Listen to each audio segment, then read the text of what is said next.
Jeremiah chapter 10. Hear what the Lord says to you, people of Israel. This is what the Lord says.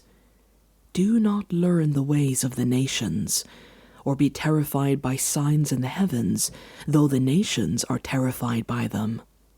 For the practices of the peoples are worthless. They cut a tree out of the forest, and a craftsman shapes it with his chisel. They adorn it with silver and gold. They fasten it with hammer and nails, so it will not totter. Like a scarecrow in a cucumber field, their idols cannot speak. They must be carried because they cannot walk. Do not fear them. They can do no harm, nor can they do any good. No one is like you, Lord. You are great, and your name is mighty in power. Who should not fear you, King of the nations? This is your due.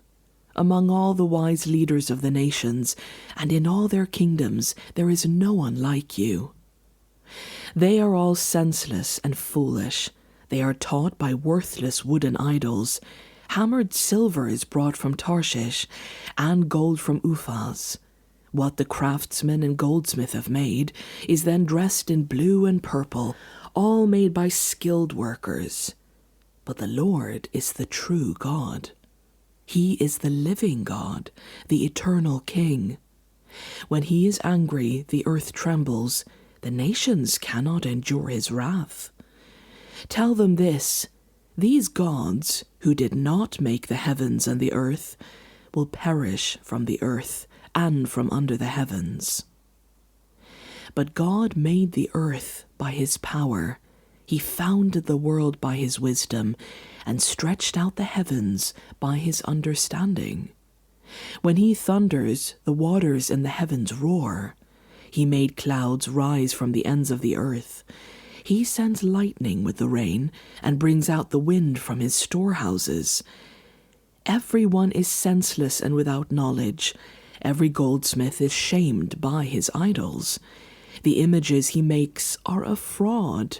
They have no breath in them. They are worthless, the object of mockery. When their judgment comes, they will perish.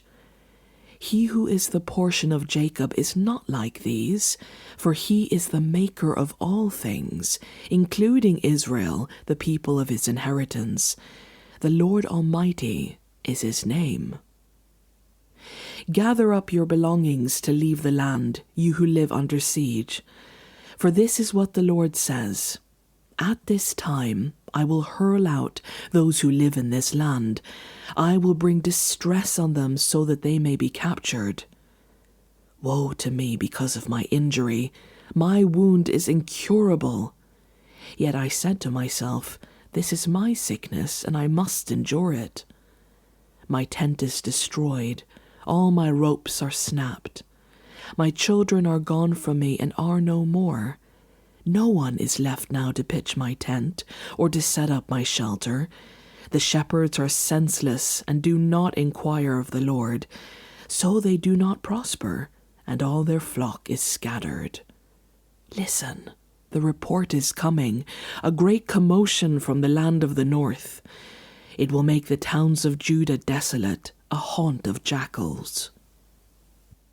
Lord, I know that people's lives are not their own. It is not for me to direct their steps. Discipline me, Lord, but only in due measure, not in your anger, or you will reduce me to nothing. Pour out your wrath on the nations that do not acknowledge you, on the peoples who do not call on your name. For they have devoured Jacob, they have devoured him completely, and destroyed his homeland.